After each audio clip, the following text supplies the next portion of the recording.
So welcome to the Integument.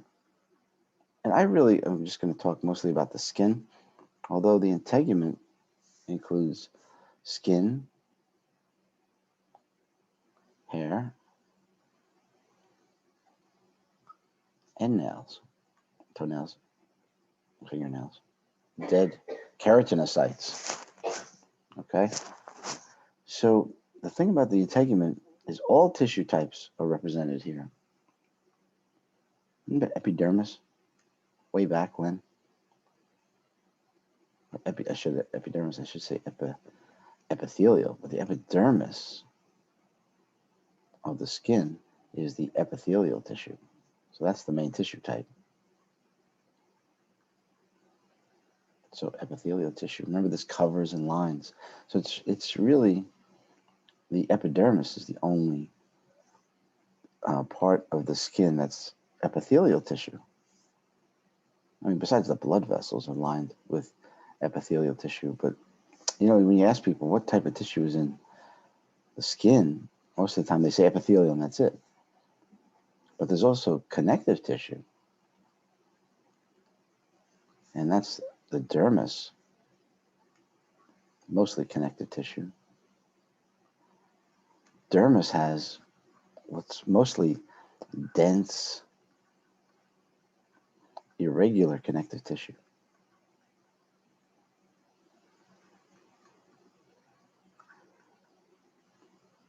Dense irregular, which has some open matrix, not that as much as dense regular, like a ligament or a tendon.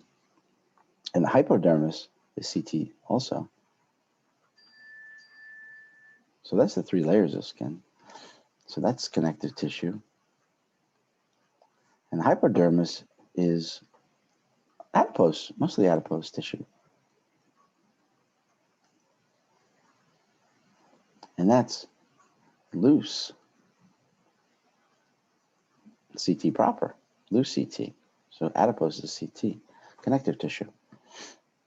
So these are the 3 layers of the skin which you're going to see over and over again. You have to name it on the atlas, models, and then you got to look at the histology. That's hardest. I think that's hardest for skin. But once you look at skin versus the other ones, epithelial and connective tissue, nerve and muscle, you'll see that it looks the same every time. And it's a lot of keratin.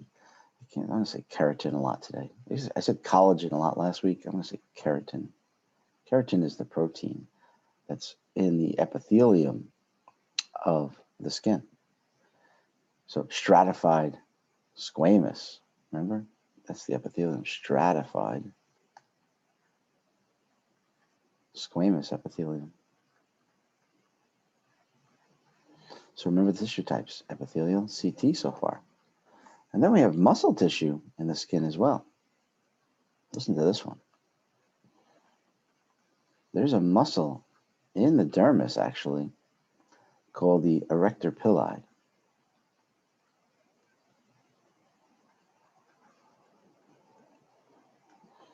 Okay, and this is, remember this, raise your hand, listen to this. This is smooth muscle, not cardiac, or of course not cardiac, but it's not skeletal, it's smooth muscle. I don't even know why we have that.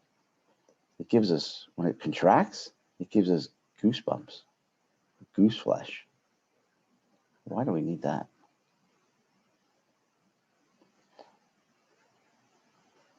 Goosebumps, so that it contracts your hair follicles. But we don't have feathers, so I'm not sure why we need that. So there's muscle tissue, and then there's nerve tissue.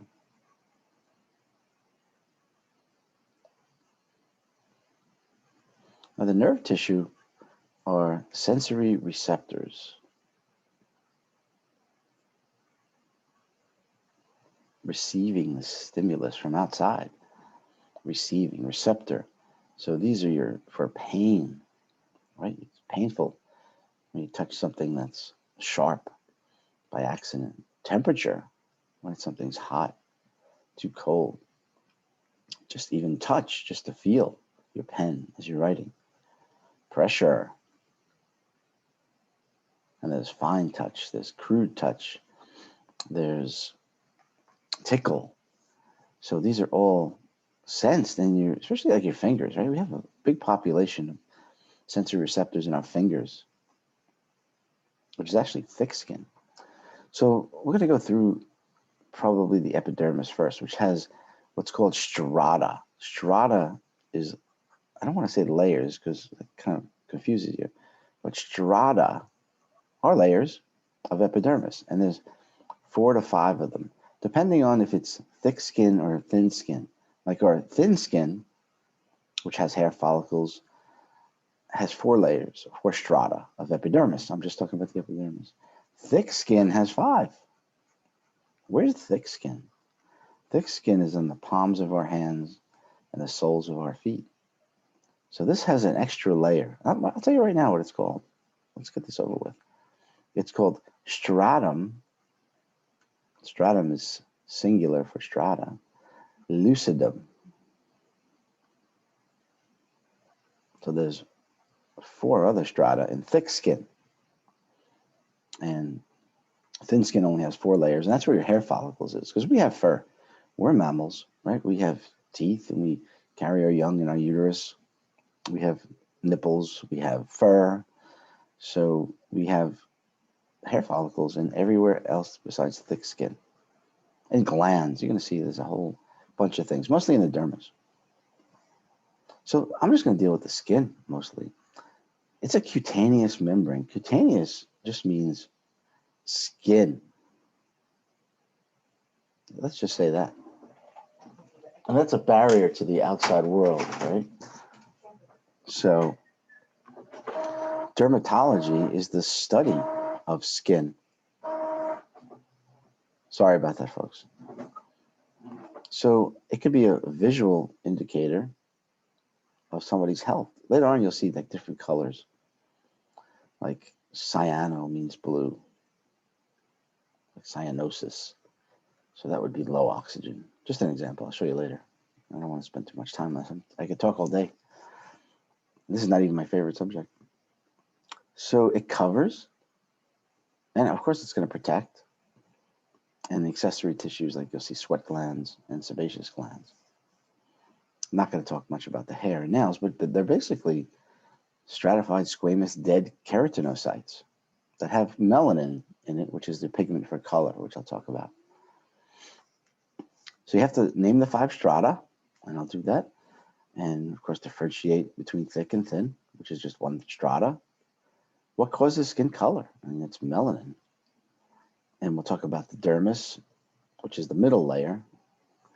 And cleavage lines, I'm not going to talk too much about that, but that has to do with your fingerprints and tension lines and all that kind of stuff.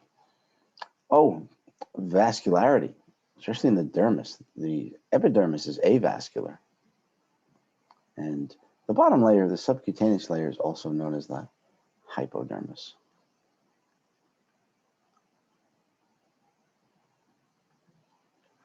Prevents water loss. And you're going to find out, like when you have a 3rd-degree burn that goes all the way through your epidermis, dermis, and hypodermis, will expose your blood vessels where you're going to lose a lot of water and other nutrients and fluids. So the integument's involvement in calcium homeostasis, and usually calcium phosphate go together. So again, absorption. We're going to go through all of this. And the thermoregulation. Remember the feedback mechanisms? Thermoregulation involved in the skin, the sweat glands. Not so much the erector pili. And sensory receptors, nerve tissue. Okay, and here's the 3 layers. So I'm going to say layers for the skin overall, and I'll say strata for the epidermis.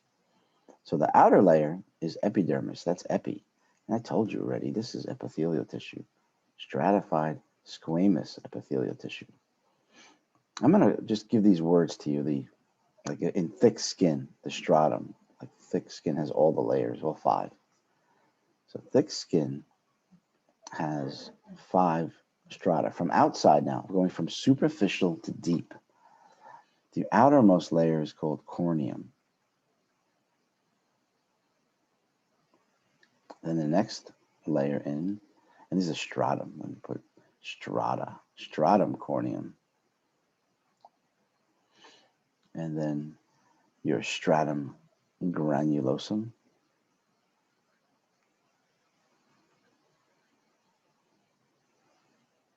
oh, sorry, this is thin skin. So we have to throw, this is where we throw in lucidum for thick skin. So we take that out for thin. And then we have stratum spinosum.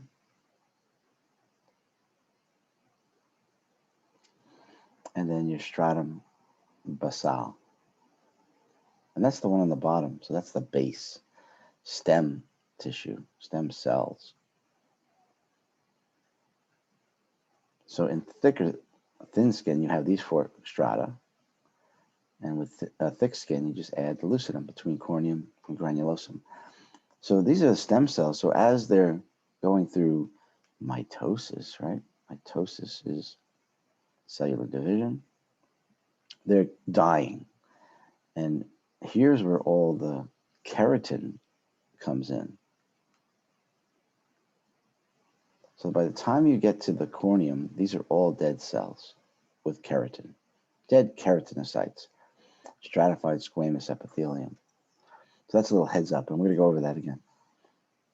And then you have to name it on the models and the histology. Dermis is below the dermis, so epi is above, dermis is in the middle. And this is primarily dense, irregular connective tissue. And it has 2 layers, but we're going to talk mostly about the layer that has the dense, irregular connective tissue. And that's called a reticular layer. Reticular, heard that word?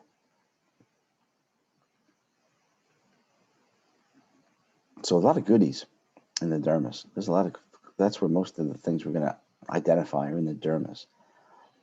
And here's the thing about the epidermis also versus the dermis. The epidermis is avascular. So when you hear, do we see an A or AN in front of something? That means it's not there. So that's no blood supply, no blood vessel.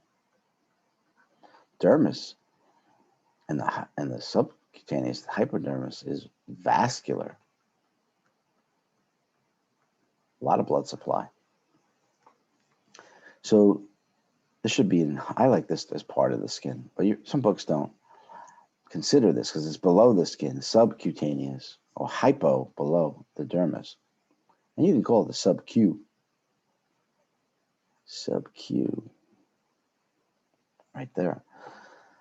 So, like say you're using a needle, right? Like a syringe, and you want to give a subcutaneous injection, right?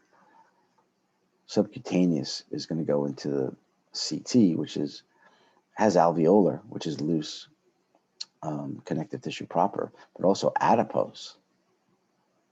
And this I just wrote is very vascular, right? This is avascular, but this is very vascular between these 2 layers actually. So if you were going to give an injection of, say, insulin, subcutaneous, you take your syringe, right? We load it up with insulin, and then we go through the dermis, right? We go through the dermis, then through the, first through the epidermis. So technically you have to go through the stratum corneum, you have to go through the stratum granulosum, it's thin skin, stratum spinosum, and then stratum basal. So you're going through all those strata of the epidermis. Then you're in the dermis, but we want to give a subcutaneous. So we have to get below the dermis into the subcutaneous, where you have maybe some fat cells and a lot of blood vessels, because we want to get the insulin into the blood, right? And then the blood will take it to other cells to metabolize glucose, right? So that is, it says it's not part of the integument system, but I'm using it as the bottom layer, the hypodermis, subcutaneous. So let me ask you this, wake up now. What could be below the sub-Q or below the hypodermis? What type of tissue could be right here? Anybody take a guess?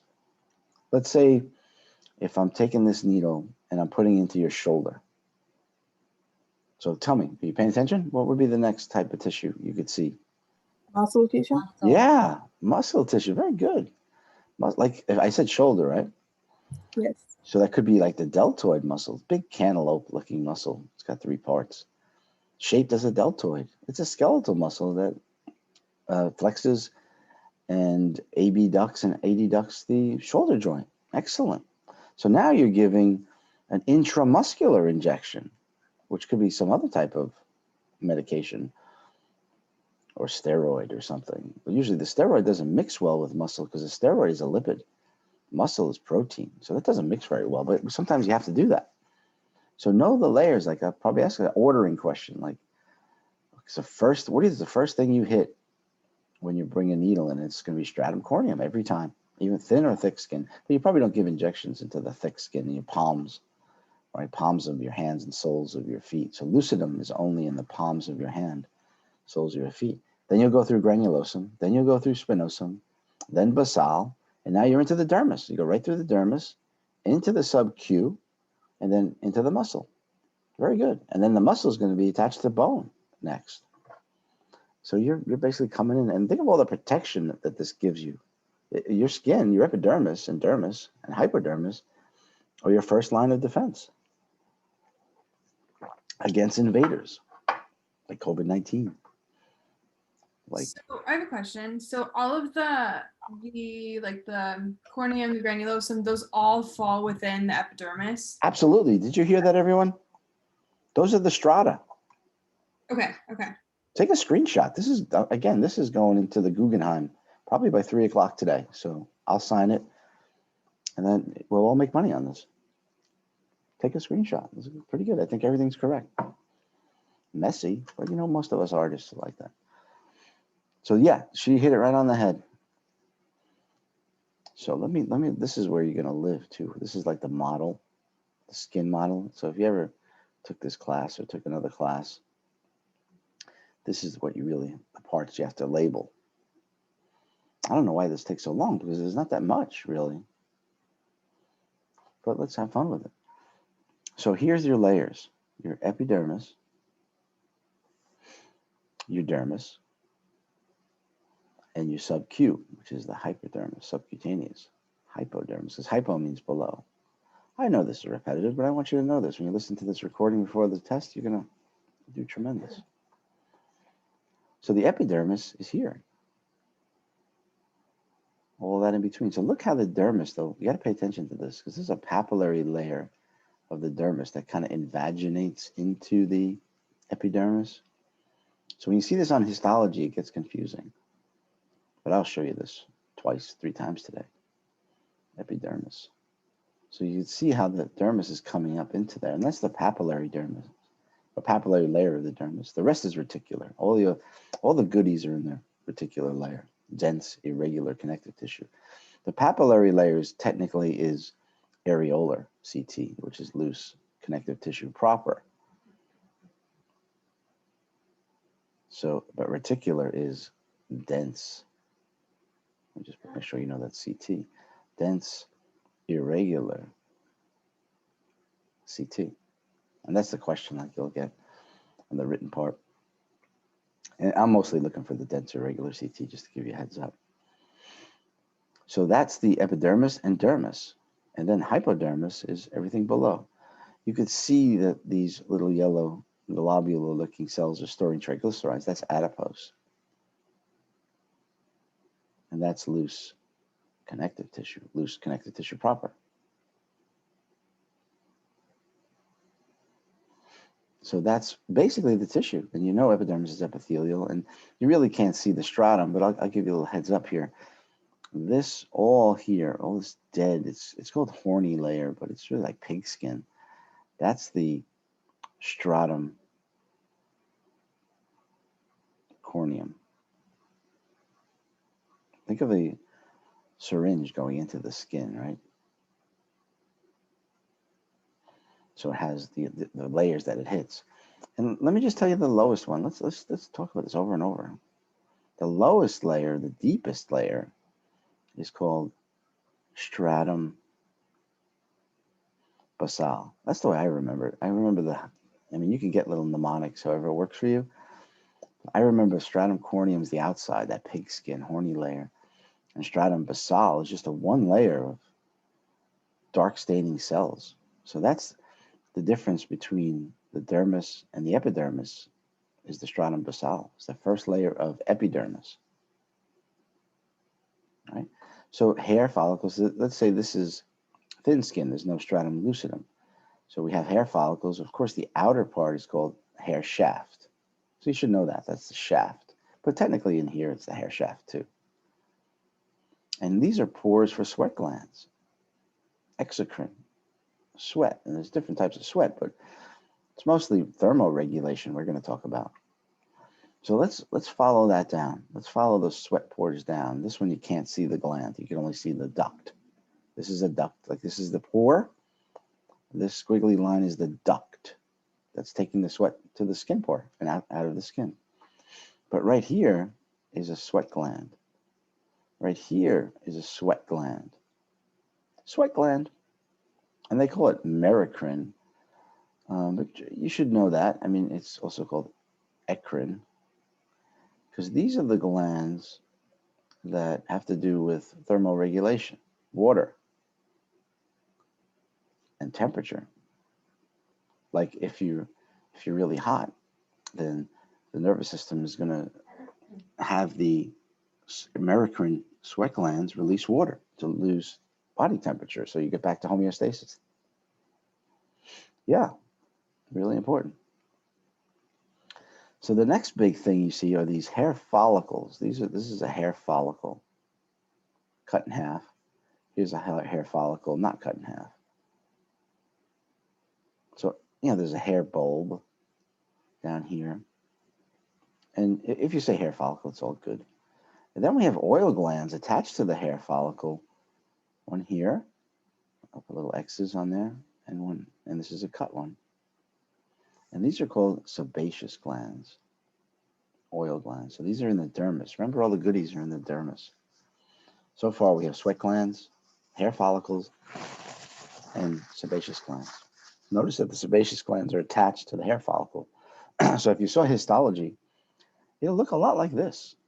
And then you can see the layers of strata of the epidermis. But we're in the dermis. All this blue and red is all blood vessels. Red vessels have oxygen. So the hemoglobin in the red blood cells are carrying oxygen, so they glow red. And they are arteries. So red is an artery. The definition of an artery is a vessel that takes blood away from the heart. In this case, they are oxygenated. The blue are veins. The definition of a vein is it takes blood back to the heart, so veins drain. Deoxygenated, so it's bluish. So that's all of those colored vessels or arteries and veins.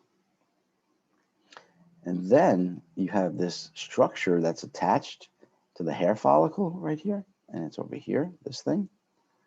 And that's your erector pili muscle. So I don't know why we have this. Who knows, right? Maybe when you're cold, it'll contract and make your goose flesh show, like your hair will stand on end and you get a little bump under the epidermis. So, I mean, I don't understand. We don't have feathers, as far as I know. None of us have feathers. So I don't know why we need to do that, maybe to show off. I'm not sure. But it happens during maybe fear, anxiety, or of a good feeling. So there's emotional component to it that might have something to do with the limbic system of the brain, which we'll talk about when we do nervous system.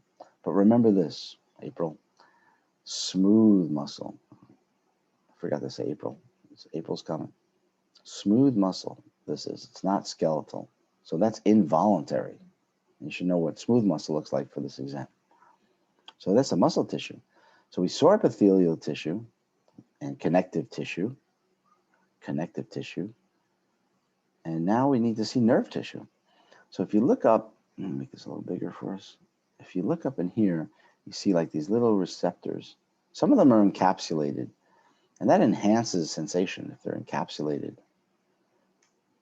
And most of these are for fine touch.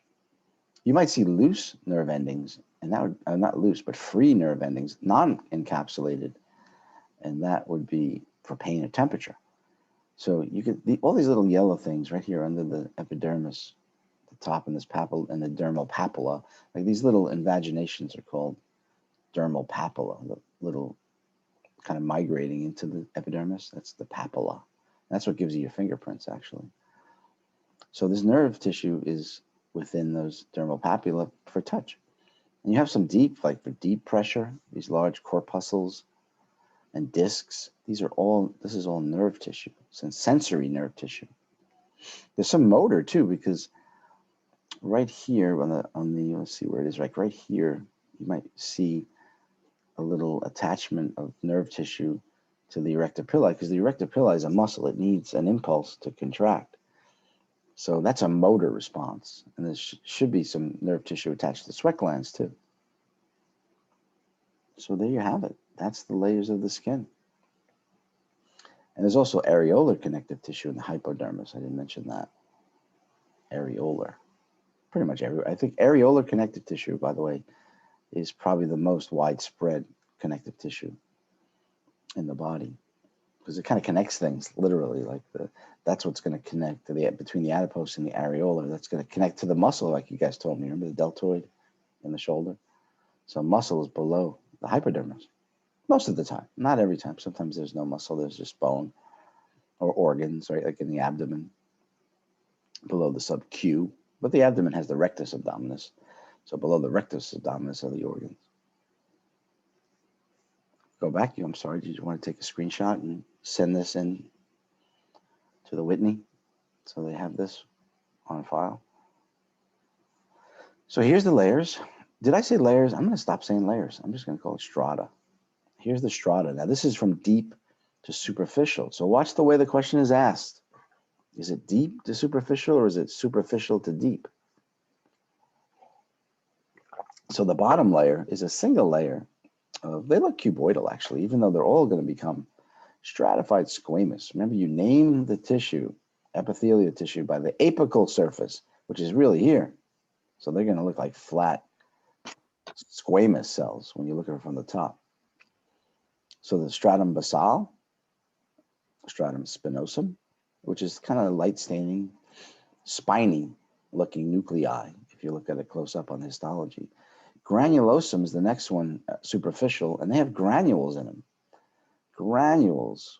Guess what's in those granules? I'll tell you what's in those granules. They have melanosomes, or keratinocytes, really. So it's keratin. Keratin, and you're going to see another protein called melanin, which is a protein for pigment, and it's got protective qualities. And so does keratin. So these cells have to have the machinery, the ribosomes, to build proteins like melanin and keratin. Right? So once you get up here, though, these are dead keratinocytes. Look at that word. It's a long word, but it doesn't mean much. It's just cells with keratin that can make keratin, but these are dead now. These aren't making anything. What these things are making are dust bunnies under your desk. Your skin sloughs off. So every minute you have like 50 to 100,000 dead cells being formed. So we've been sitting here, what, for 40 minutes or so? It's millions of cells dying, getting ready to slough off. And it takes about a month, 1 month, to go from these cells, stratum basal stem cells. I shouldn't really call them stem cells, but they already know they're epithelial tissue, but they're the ones that undergo the most mitosis. And then maybe a month to get to those dust bunnies. Maybe about a month. And of course, your hair growth is based on that. Your nail growth. You ever notice how sometimes my hair, of course, doesn't grow, but your nails and some of the hair grows sometimes faster, sometimes in the year, but either way, it goes in cycles about how fast your hair is going to grow and how fast this process happens. So I say a month because that's like a textbook answer. So get the stratum down. Memorize this. Whatever you got to do. BSGLC. Remember, stratum lucidum is only in thick skin. Soles of the hand and palm. Soles of the foot and palms of the hand. Where do the layers that we went over earlier fall within those? You mean the epidermis, dermis, and dermis? And No, like epidermis? the like corneum, and then we have like the let's see which These? one? Yeah, is that the same thing? Yeah, just opposite. That's why this is really important, the way the question is asked. Like, is it deep to superficial or is it superficial to deep? Oh, I understand. Okay, cool. Yeah, no, that's why I said that before, because sometimes that even confuses me. I don't know where I wrote that. Here, I think.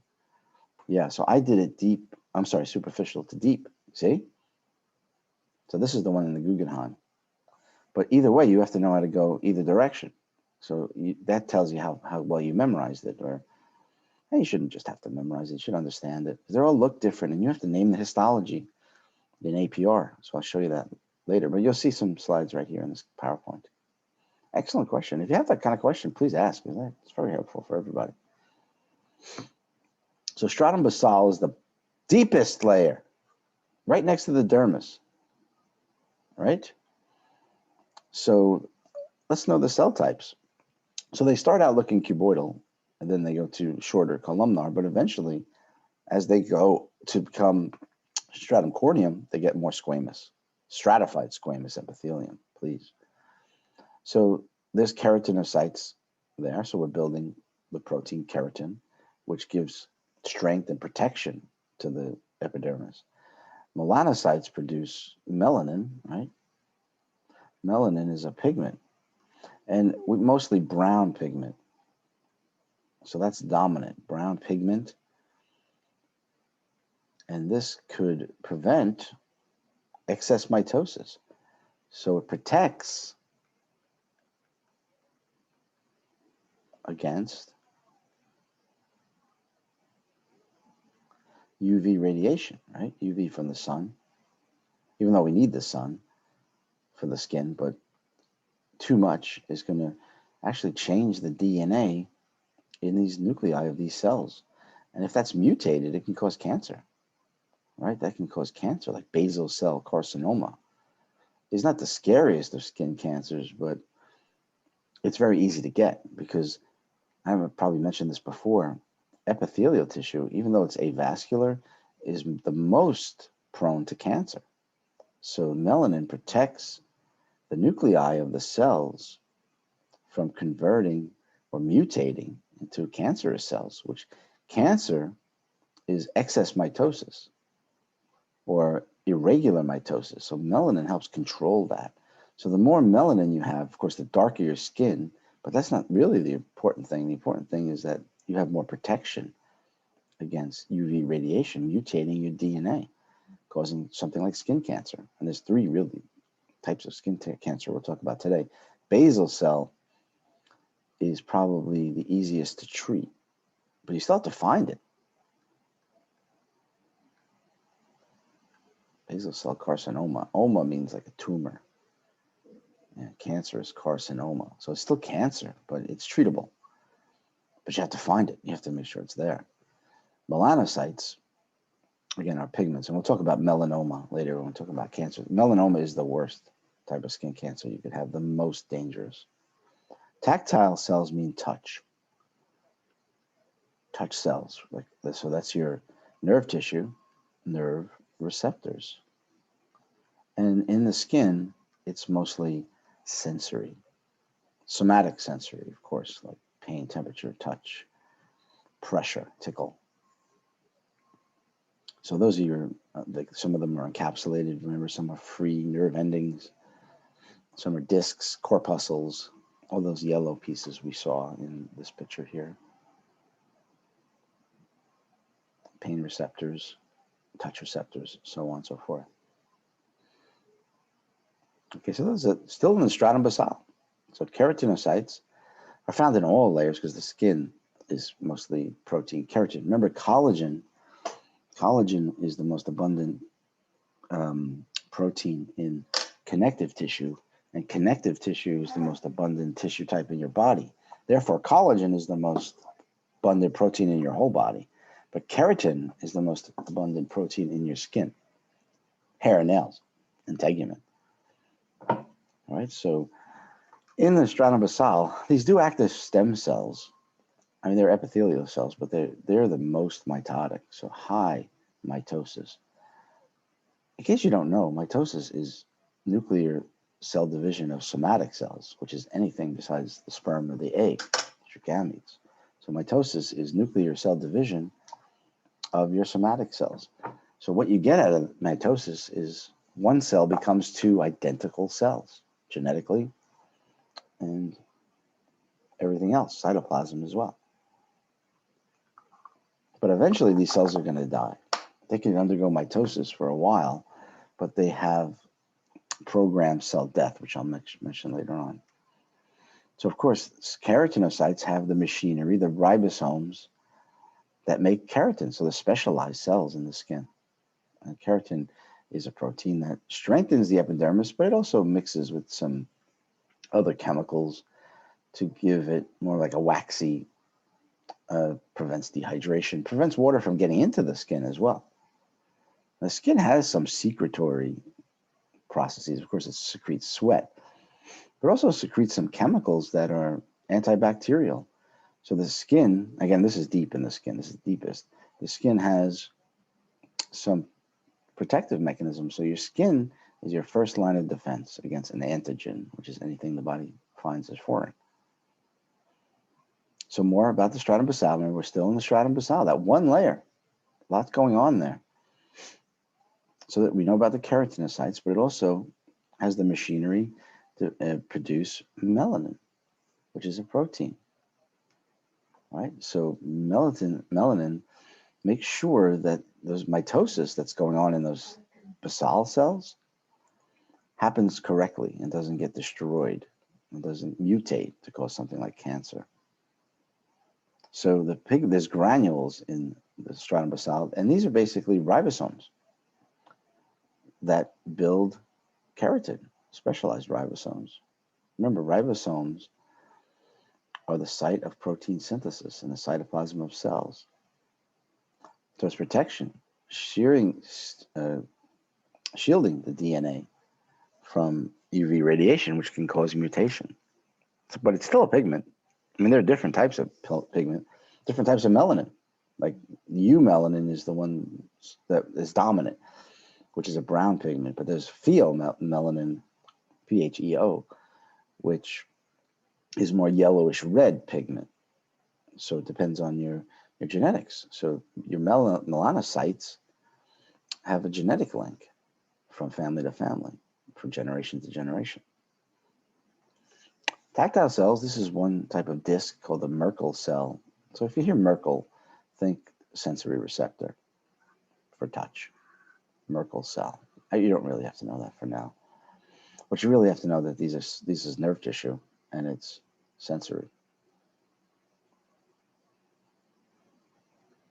So when that receptor is compressed, when you put that compression touch, it depolarizes the membrane and sends a signal to your brain saying, wow, that hurts, or that what does that feel like? You put your, you blindfold yourself.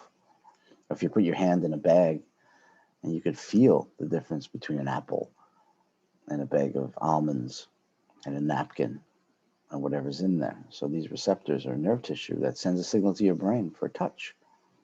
In this case, there's other senses though. So we move up. Now we're getting more superficial, right? So above stratum basal, you have your stratum spinosum. And the shape is polygonal. That's probably why they look spiny and the nucleus looks spiny. Again, keratin in these cells as well. So as the basal cells are undergoing mitosis, they're making daughter cells. So like one cell, I should draw it more square, one cell of the stratum basal will become two identical cells. And these two cells are called daughter cells. You know the cell cycle. Exactly the same genetically. 2N diploid, both of them, they're all the same genetically. This isn't meiosis, this is mitosis. So the non-dividing cells will still stay in that layer and keep the skin strong actually for a while. So it takes about a month for this to happen. Desmosomes is the junction type, the connection between epithelial tissue. In this case, most epithelial tissue is bound to a basement membrane, which uses desmosomes too. But the only layer that's on the basement membrane in the skin is the stratum basal, because this is stratified, clearly stratified epithelium in the epidermis. So within the stratum spinosum, and also in other places, you have what's called Langerhans cells. And these are dendritic. I don't know why the book doesn't just tell you what they are. Dendritic means tree-like with branching appendages. So your Langerhans cells are basically your immune cells called macrophages. Macrophages. So we have some of them in the epidermis as well. And that macrophage means big eater. So this is our second line of defense. Like your skin itself is the first line of defense, the outer skin, the antibacterial quality of skin and sebaceous fluid, the sebum. But the macrophages are in the skin tissue, in the epidermis and the dermis.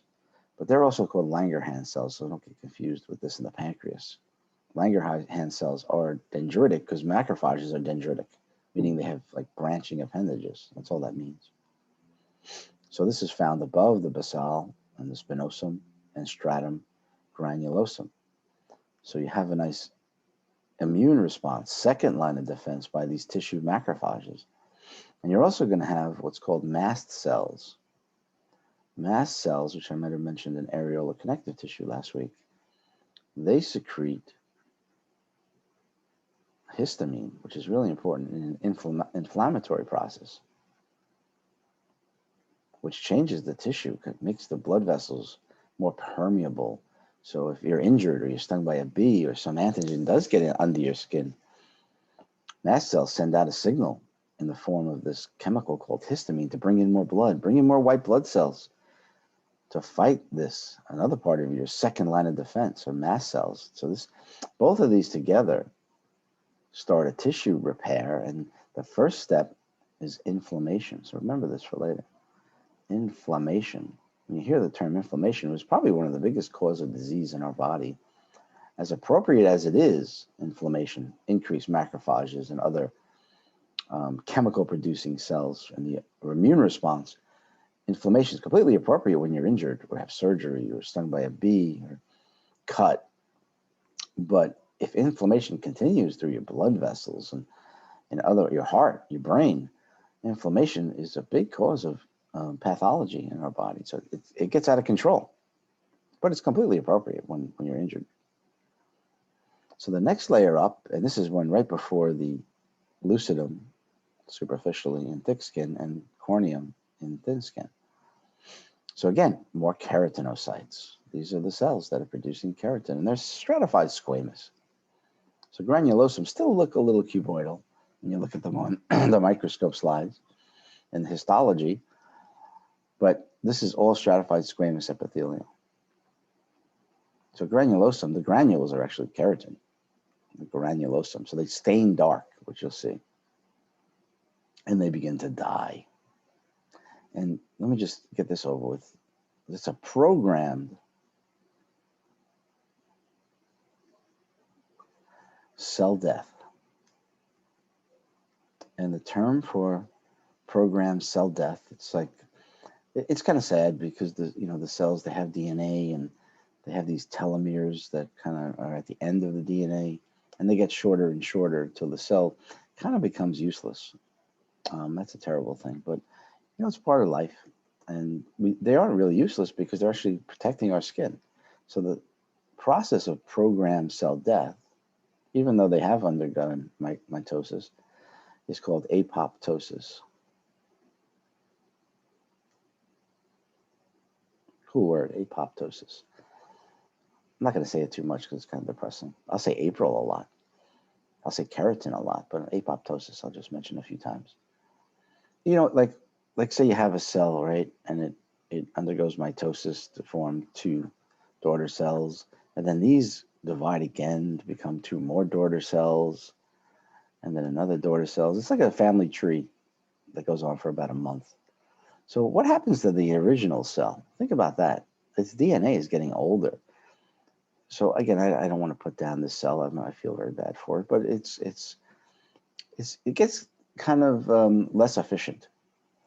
So it kind of makes sense that it just drifts off undergoes apoptosis, and in the skin, it has keratin, so it has use. But all cells can undergo apoptosis after so many cell divisions. This could happen a million times. I'm being dramatic, but it's possible. So this is the one you should know that's right under the stratum corneum in thick skin only. Palms of the hand, soles of the feet. And here's a new protein called elidin. I like that, elidin, April, apoptosis. But we'll say elidin is the translucent protein. So lucidum is translucent. Lucidum is translucent, means it's kind of transparent. Doesn't have color. You could see through it. So this is the extra layer in thick skin only, right below the stratum corneum. So the corneum is the big, thick, horny layer, like pig skin. It's pretty tough because it's dead keratinized cells. And they interlock nicely to form a nice net of protection on the outer layer. This is, and I said layer, I should be saying strata, because the layer is the epidermis. The strata is corneum. So it's the thickest. And it's very protective against friction, cuts. So if your hands and your palms and your soles are a little thicker, so it adds more protection, if you could picture that. Because who knows, maybe 140,000 years ago, we were quadrupeds and we used our hands as feet. So, but it still makes sense. It's a good piece of evolution. So here you go. Let me just see if you have any questions. I've been going on and on. How are you guys doing? Okay? Any questions? Rejun, are you with me? Rosalind? Yes. Angelique, Narissa, you're here. How are you? I'm fine, thank you. Sorry. Nothing to be sorry about. Nice to see you. Yuri, are you good? Are you with us? You still here? Or you went out for breakfast? Yes, I'm good. Good, good. You gotta just transfer some funds over to my Venmo account when you have time. Okay? So we'll move on to the histology now, and I'll take you through it later. I know this is long, but all valuable. This is our lab time. Let's take advantage of it. So here's the skin histology. Let me get a smaller pen. Get rid of this chat. This is where it gets a little bit hard. You have to really look. And I can't say this enough, but how many times you're really going to have to go into this MH Connect histology in the APR, because that's what you're supposed to be doing in labs. Like you'd be looking at microscopes right now. We'd be looking at this slide right here. So look, this is crazy, man. But at least you have the cartoon to help you. So first of all, is this thick skin or thin skin? Somebody just tell me. Is this thick skin or thin skin? It has that stratum lucidum. Thick. It'll be thick. So this is palms or soles. So you're not going to see hair follicles in the dermis here. No fur on our feet and hands, palms and soles. So all of this, like here's the outer world. Like sometimes they say barrier to the outer world. It's very, I got my erector pili just actually contracted. I have goose flesh right now thinking about this. My erector pili are going nuts. So this is the outer world. That's, I think your book says, the outer world, a barrier to the outer world. So Popeye's chicken's over here, and then Starbucks are here. And then you have COVID-19 over here. So you have all this stuff in the outer world, right? And then we're protected by this big, thick, horny layer called the stratum corneum. So that's only one stratum. So we're still in the epidermis. And this, look at this, is really cool. You see a sweat gland duct. The pore is here. The gland could be down in the epidermis, just that this particular slice didn't get it. This is real anatomy, right? So you see this huge stratum corneum. If you look close up on top, it looks like dead hair cells or something. Like here's the outer world. And here's the top layer of dead stratified squamous epithelial keratinocytes. And it's still all corneum though. That's all corneum up there. And of course, you could barely see it, but there is a lucidum in here. And it's kind of just lighter, staying like the cartoon's easier to see. And then you have your stratum granulosum. It's granulosum because it's dark staining. So remember, the needle goes into the corneum first, and then granulosum. And then we have all these spiny cells, which are stratum spinosum. And if you look close, I guess you could see that. Nucleus looks kind of spiny in the spinosum. And then the bottom layer is basal. And this is all in here. You got to follow this around, because don't get confused, because this is dermis. This is all, and that's dermal papilla. They call this little finger-like projection into the epidermis. That's the dermis. So that's the dermal papilla. Now this is the part of the dermis that gives you your fingerprints, that translates up with tension lines up to the fingers, right, and the toes. They give you that fingerprint pattern. And this is unique to you. You're designed to have this, nobody else, not even an identical twin. I don't work for the FBI, so I don't really know exactly what the statistics are there. So if you go down here, this is the dermis. This is all dermis. And this is, now the dermal papilla is mostly areolar connective tissue, proper, loose connective tissue. But down here, the dermis is mostly dense. You could probably tell me this now, irregular. CT proper, all right? Dense irregular. The only place you're going to see dense regular is in tendons and ligaments. And you remember, tendons connect muscle to bone, ligaments connect bone to bone. Just a little review. That's the question I ask on the test. So you can compare this to the cartoon over to the right there. You can see the keratinocytes. So learn this first, I think. And it's named by the top. So this is squamous. That's why this is all stratified squamous, totally called.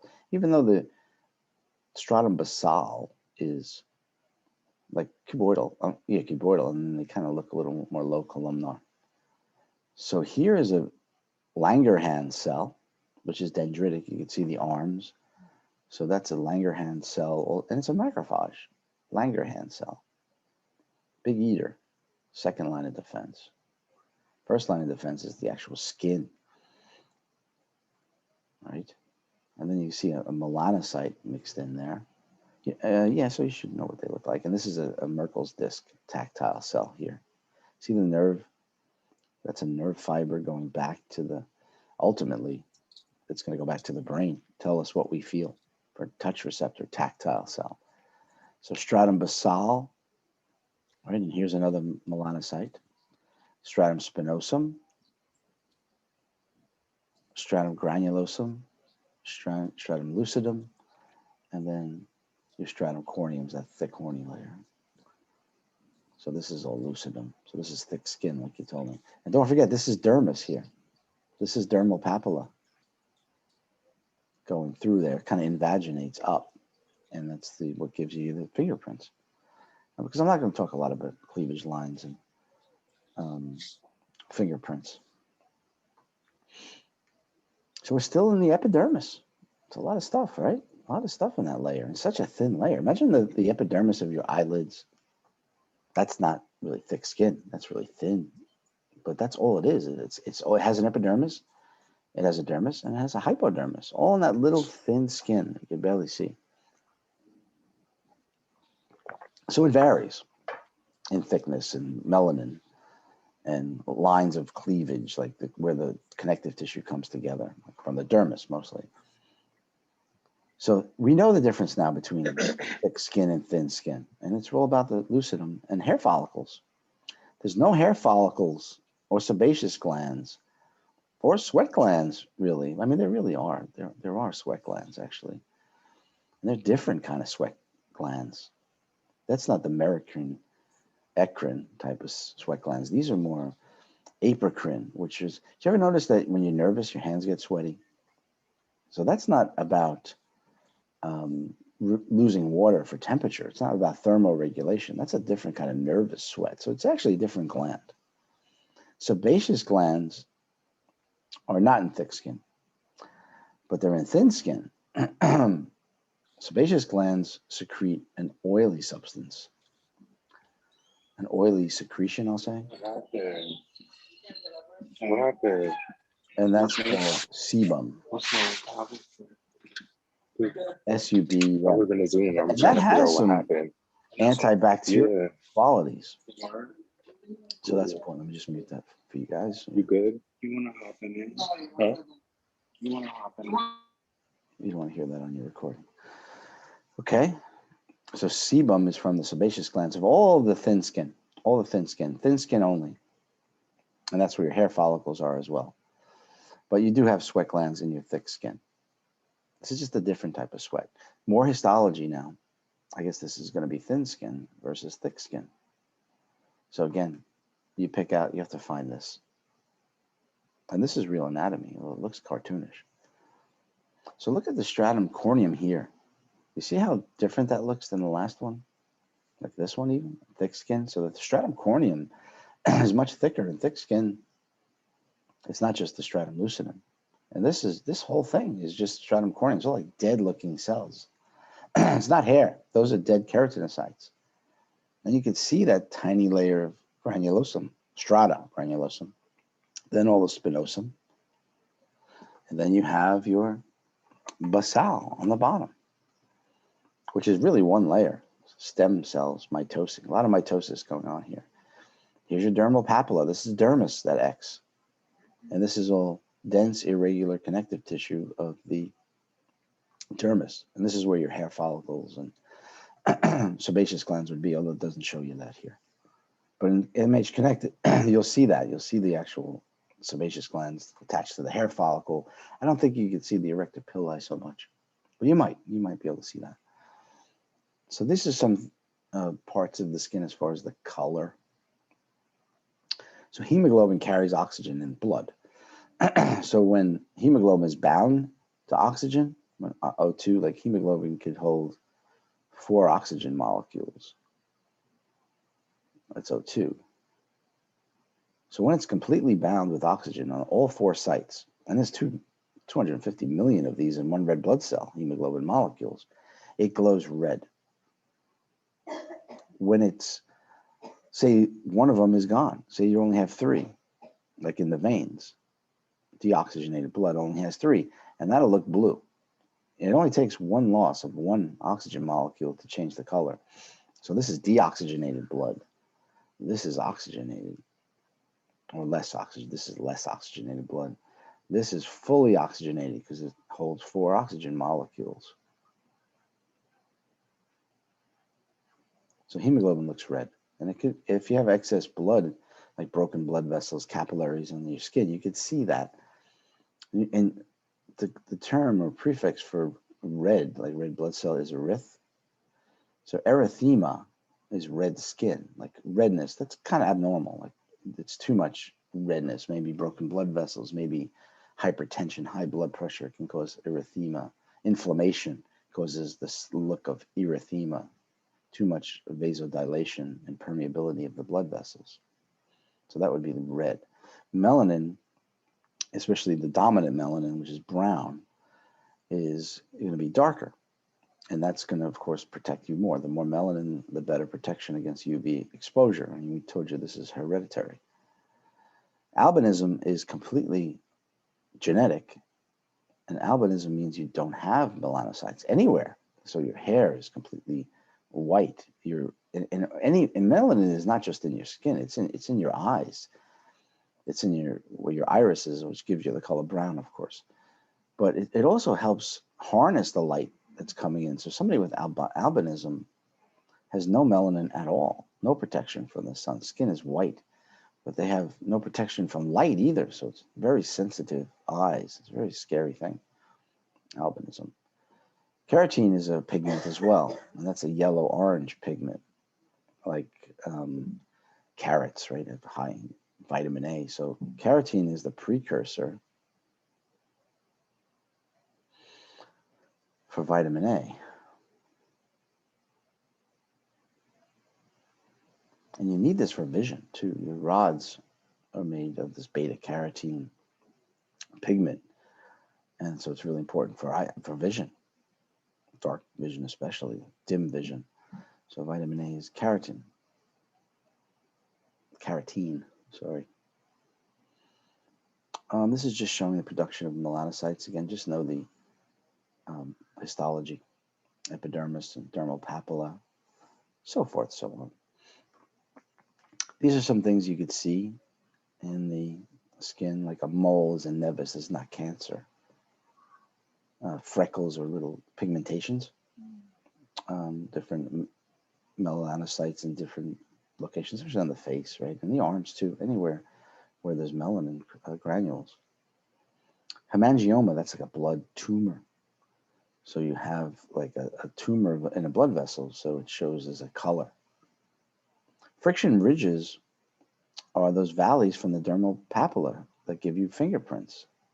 So your fingerprints really come from the dermis. Yeah.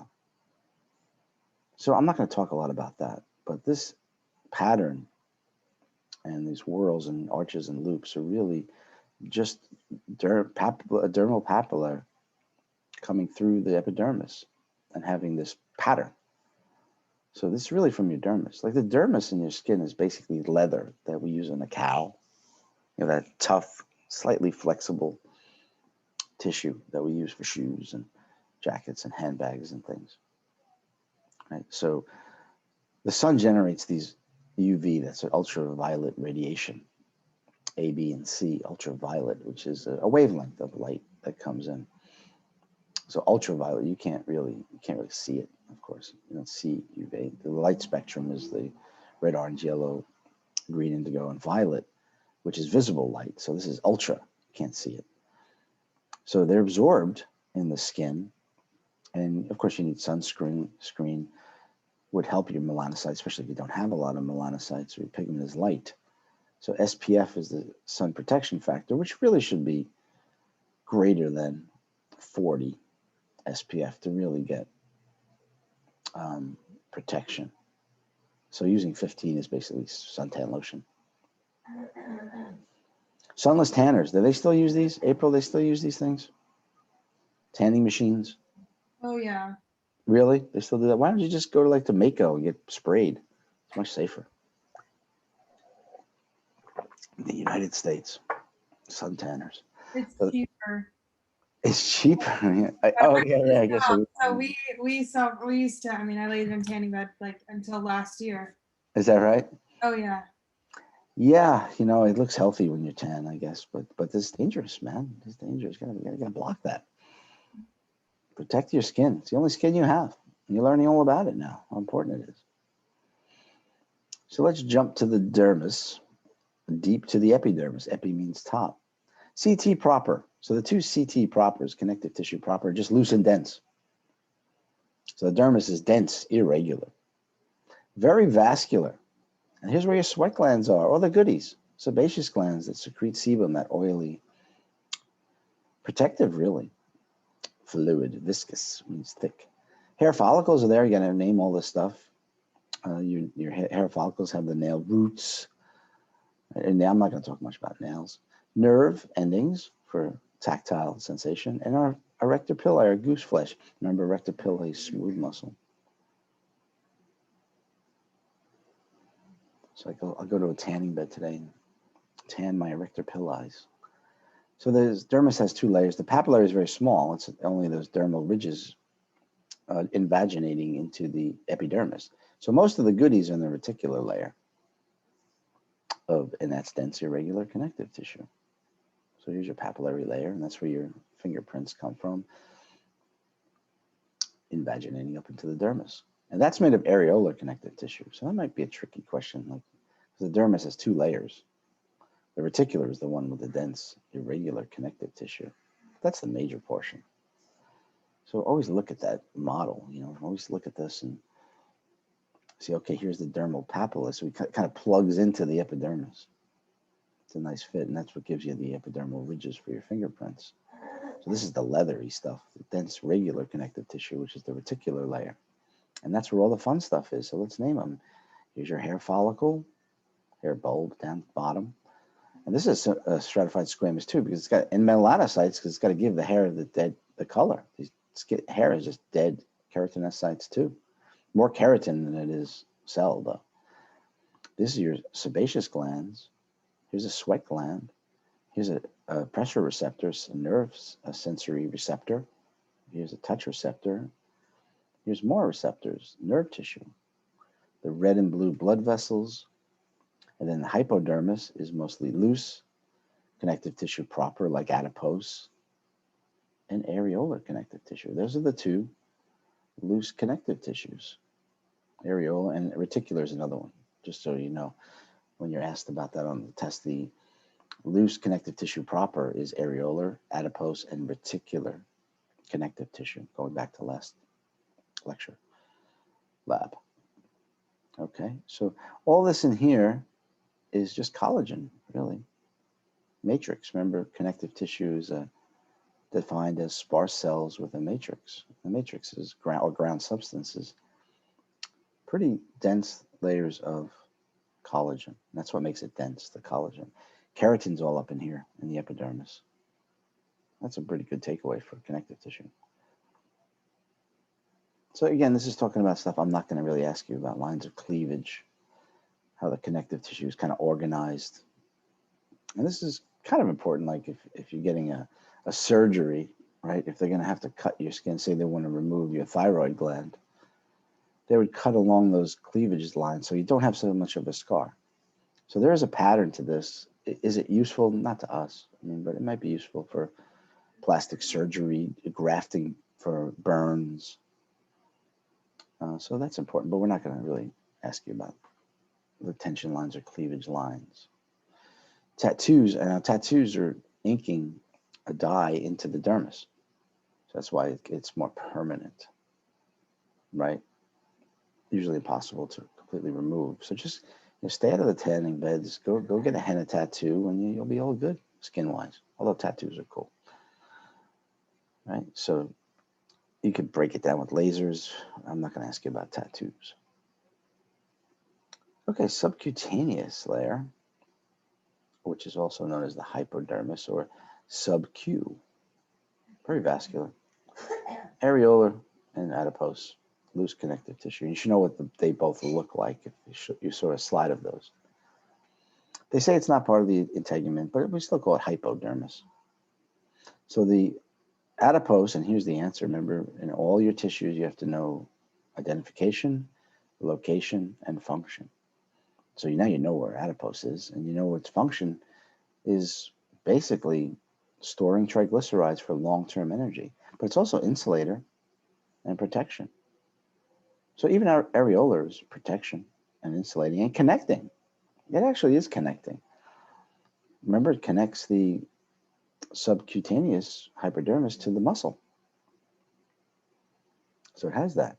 Common injection site, like I said, I think all insulin injections are subcutaneous, and they usually put them into the skin of the abdomen because they can pinch that skin and use a very short needle. So you don't need a really long needle to go through, like thick skin, of course, or even the deltoid is thick skin compared to the abdomen. And it's very vascular. This way we can get whatever medication into the blood quicker by doing subcutaneous, because the loose connective tissue and the vascularity, get it into the veins or arteries, and it'll diffuse in there as long as you use the right dosage. So back to the functions of the skin. Protection, I think we're good here. This is our first line of defense against injury. Substances. So sebum, and actually the skin is more acid. So the skin has a low pH, which means it has what's called an acid mantle. And that's protective, because bacteria can't survive, can't replicate in an acidic environment. So it's kind of antibacterial, the skin. So that's like more of a biological protection. Yeah.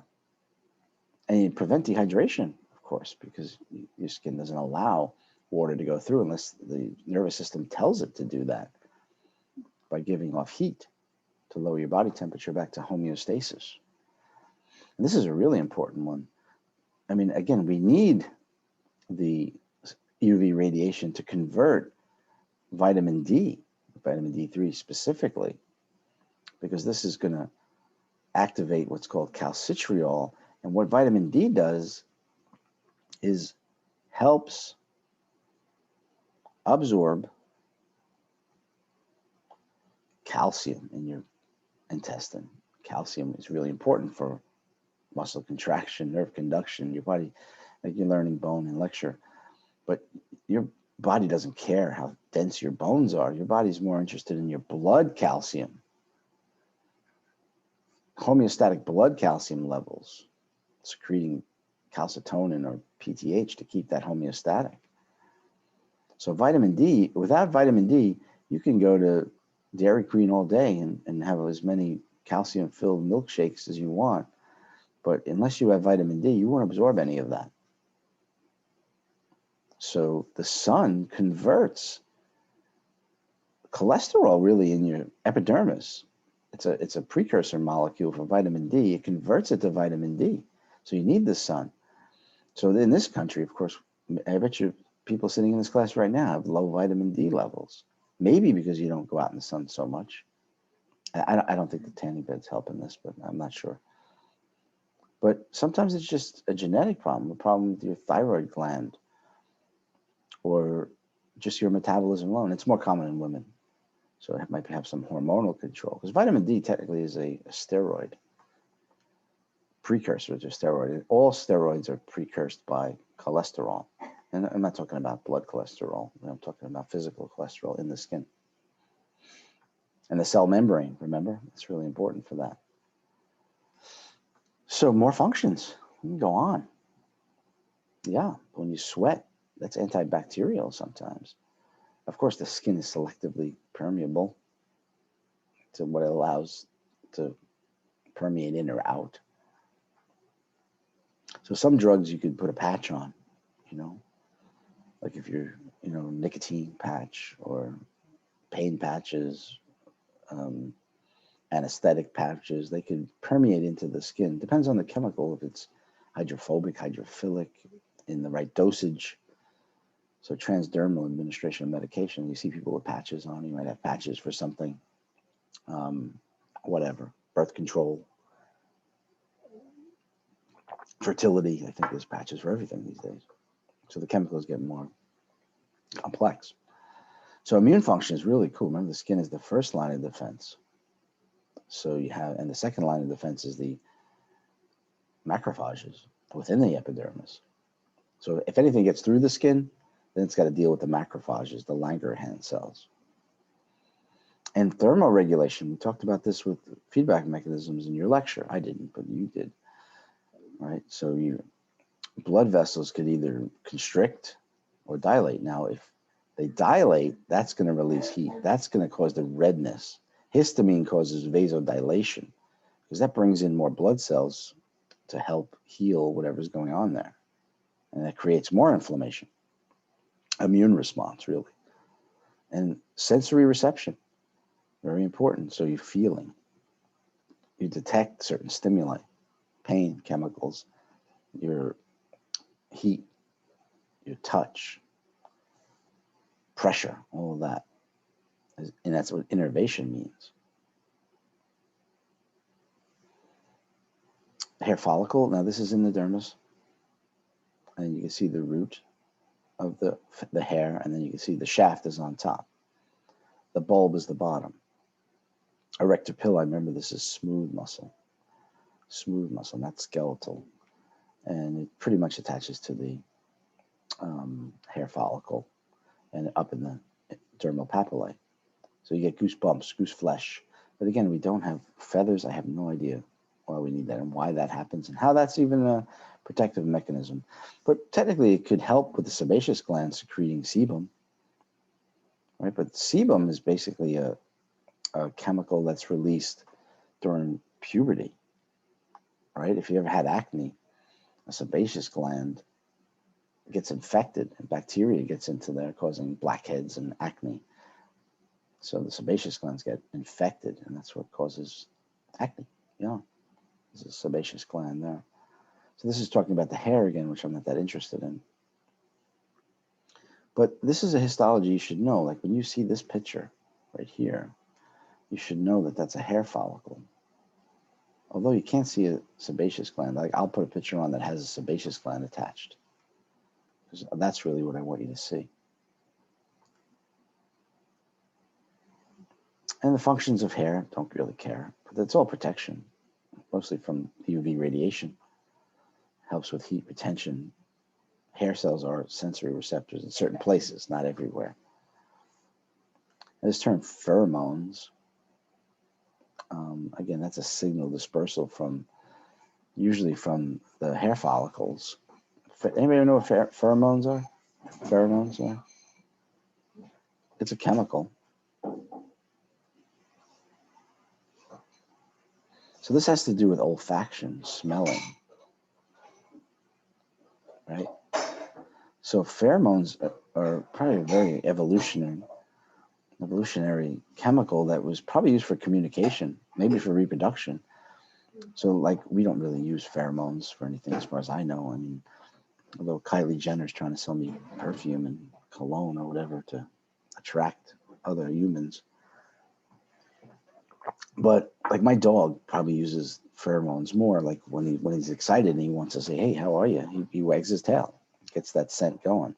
But if he doesn't like you or he's afraid of you, he's going to put his tail between his legs and hold off on that communication. So again, maybe this is important for the sheep or your dog or cat or the local ferret, but I don't think so much for us anymore. You could argue with me, but I don't care. Okay. Again, I don't care. Melanin is what gives hair the color, though, if you want to know that. Hair loss is alopecia. So, and there's male pattern baldness, which is basically a normal genetic and hormonal effect where you have that pattern of baldness. But diffuse hair loss could be something hormonal, or maybe stress, maybe dietary deficiency in women where you see like the hair follicles are not undergoing mitosis like they should. And of course, the melanin is lost with age, so the hair becomes gray. Like hirsutism is kind of like a female whose estrogen drops.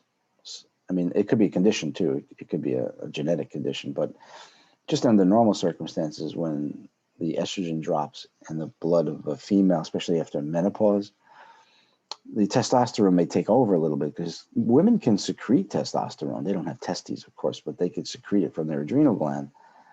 And the reason for that is because testosterone and estrogen are the same precursor molecule. It's cholesterol. So the female body tries to convert testosterone to estrogen. And most of the time it's successful, but sometimes not. So if the androgen, and androgen is the male hormones like testosterone, overtakes the estrogen, then females may have male pattern facial hair or baldness in the head, like alopecia, like male pattern baldness, but the hair grows in other places, kind of like me, where you have no hair in the head, but then all of a sudden you got to deal with hair on your ear or your face or someplace where you don't want it.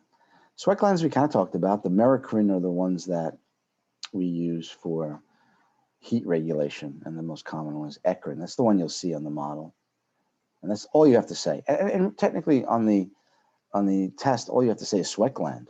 I just want to make sure you know the difference between a sebaceous gland, a hair follicle, erector pili, sweat gland, nerve ending, blood vessel, and everything else.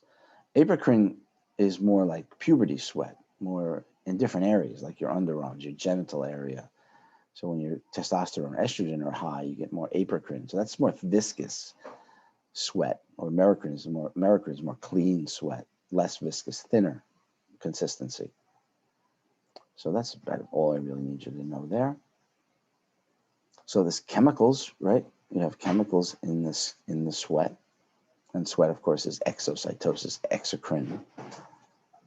Right? And it's about thermoregulation. That's where we live. Apocrine are more viscous, cloudy, and I think bacteria likes it more. So the bacteria will join up with this sweat more, and that's where, especially in teenagers when they're going through puberty, the bacteria is what causes the body odor, that change. And maybe that's a pheromone, who knows? I don't know this stuff.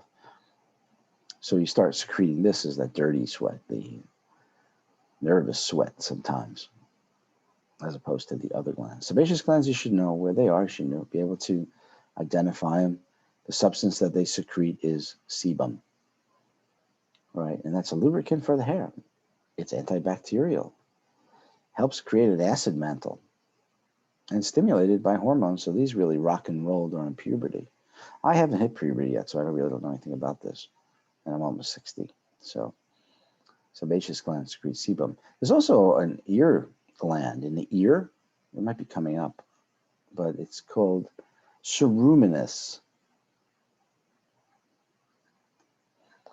gland.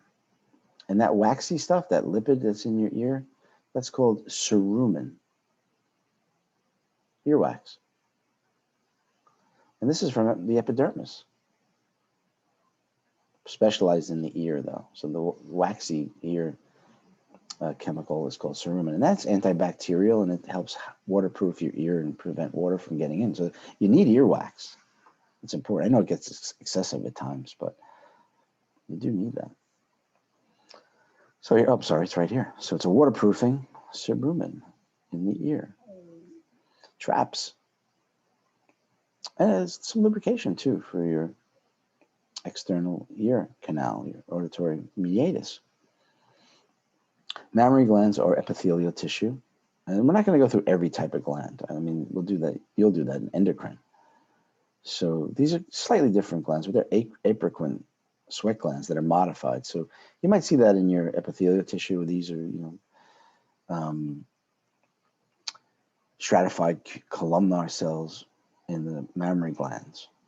So just to know that it's epithelial tissue that make up glands. So epithelial tissue covers lines and secretes. That's important. So again, here's all the parts again. You see the hair shaft on the outside, sweat pore. This is the sweat gland duct. Here's your stratum corneum.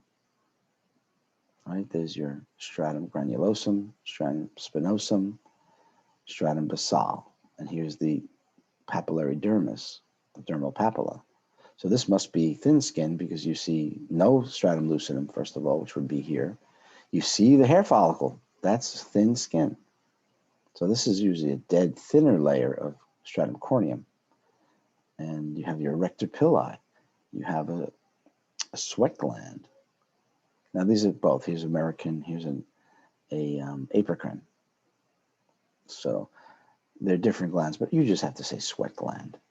And you see the nerve endings, especially up here in the dermal papilla. See blood vessels. See more pressure receptors that have capsules or lamellated, which means layered. Pressure receptors is one over here too. And know the layers. Epidermis here. Dermis down to here. And this is hypodermis or subcutaneous, also known as sub-Q. Acne is kind of like infected, really, sebaceous glands. So you have macrophages, which pus that comes out of pimples and things are basically dead macrophages, inflammatory cells. So again, it can get blocked. It can cause blackheads. I don't care about the treatment. Okay. And may leave scarring if they get kind of chronic, your acne. So this is about tissue repair. And generally you should know what goes on here. Like regeneration is the ability of the cells to, if they're destroyed, the ability of the cells to undergo mitosis and form new cells. And after all the healing is done, you have what's called fibrosis, which is scar tissue. And usually that's really cheap, like fibrous tissue, like collagen. So the fibroblast will lay down that collagen. So scar tissue is not as healthy and it's not as usable as the original tissue, but at least it's helped, right? So the stages of wound healing, usually the first thing is you don't want to lose the blood. So that's, the cut vessels will bleed into the wound, right? And then a blood clot will form, and that's called hemostasis. That's blood clotting. Platelets are really important for hemostasis. So the clots not only stop you from losing blood, but they form a temporary barrier. And then this cheap tissue comes in, which is CT, connective tissue. and new blood cells to smooth muscle, and the capillaries start to form new blood vessels. And then it regenerates into fibrosis, which is scar tissue. So these are all important steps in the healing. So the first thing is the wound. You see top left is the cut. You see the vessels with blood. And now the blood clotting has to start. You have to stop the blood from leaving. You know, then the platelets do a lot of that. And then the white blood cells come in, and really that's part of your inflammatory response. So that's inflammation too, which brings in other cells and vasodilates all the vessels so you can get more blood into the area. And then more tissue starts to build in, more inflammation, regrowth, fibroblasts, and then you get the scar tissue at the end, which is not as good as the original tissue here in the dermis, right? It's kind of like thicker, less vascular tissue. Psoriasis is an autoimmune condition of the skin where your actual cells, like keratinocytes, are attacked by your own white blood cells, your lymphocytes. So you get that scaly, pigmented sometimes, doesn't always whitish. And it's just an uncomfortable and visual problem. And it can get into your joints too, where you have psoriatic arthritis. So anti-inflammatories like steroids, cortisone are helpful. Using UV light is helpful. And there's always anti-immune medications like Enbrel, which is used to control the outbreaks of psoriasis. But they have so many side effects with something like that, an anti-immune. Now burns we'll talk about, and very simple. First degree burns are just through the epidermis. I know if you're an EMT, there's more to it than this, but this is where we're going to live. Second degree burns go through the epidermis and the dermis, and both of these are painful. The second degree involves blistering. First degree is basically discoloration, and it's painful. So is second degree burn. Third degree burn is by far the worst because it burns through either chemical or heat burns all the way through the subcutaneous layer. And this is not as painful at first, because all the nerve tissue has been destroyed. So you don't have sensation of pain because the receptors are gone.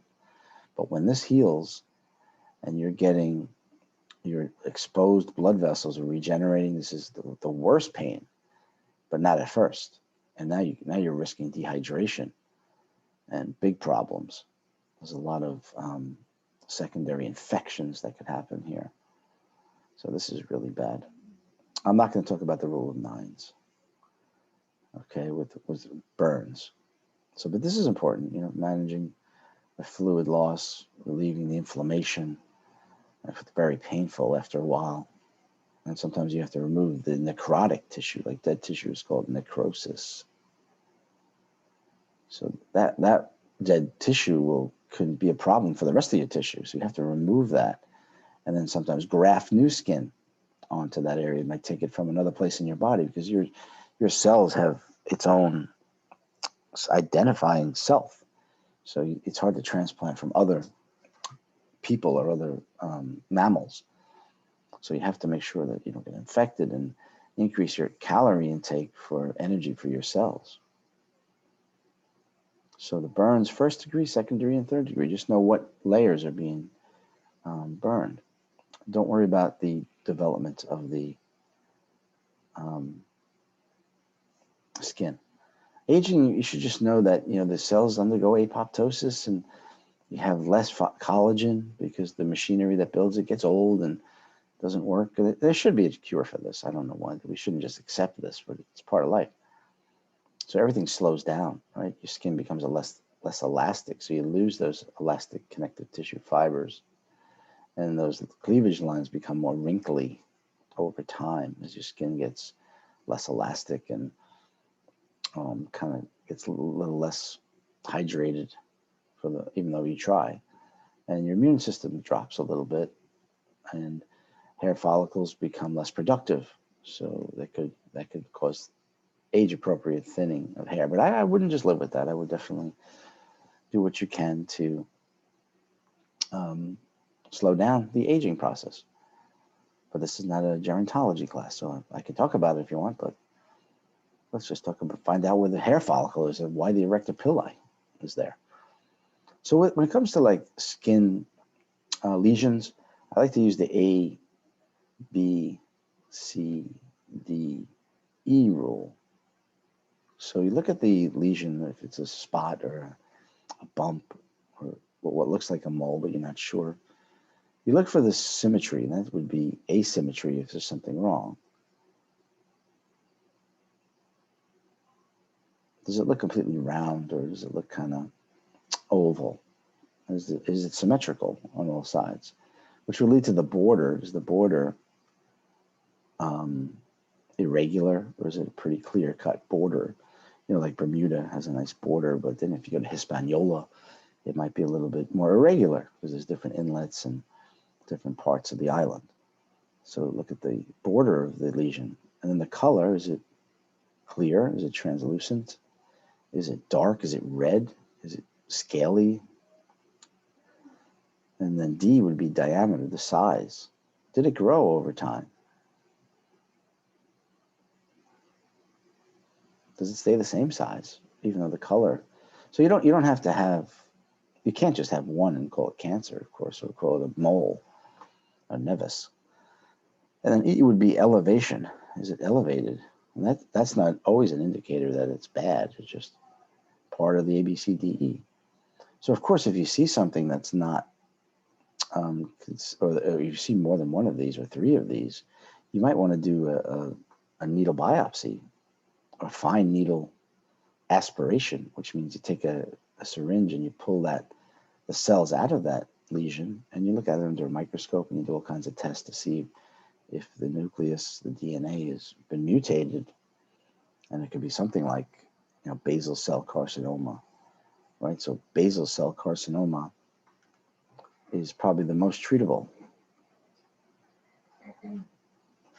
Basal cell carcinoma. Then you have squamous cell carcinoma.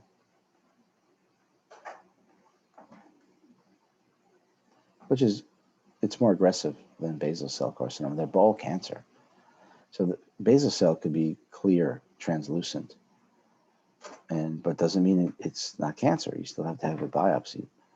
Squamous cell could be irregular around the borders, could be reddish and scaly on the face or somewhere on the back. And of course, UV radiation is usually the cause of this. But the worst, of course, is melanoma, which is cancer of the actual melanocytes, which can get into the blood and cause metastasis, which is spread via the blood to someplace like the brain to cause brain cancer, and it's very aggressive. So these all could lead to one another too, if not protected. So stay out of the tanning beds, man. Please. Careful with the sun. Get what you need for vitamin D, but be careful. So Botox is a bacteria, really, which they use. And what Botox does is it stops the contraction of muscle. So it kind of decreases the wrinkles and the laugh lines, or whatever you call that on the face. But Botox could be used for headaches. It could be used for constipation, like really bad, like a child who just cannot get muscle contraction, smooth muscle contraction of their intestinal tract. So sometimes they use Botox to keep that mobile, to loosen up the muscle, stop the spasticity, and it actually works. So Botox has a good medical use. It's not just cosmetic. So Botox is a bacteria that's used to smooth out the skin, take away the wrinkles, decrease the contraction of the muscles and the tightness of the connective tissue.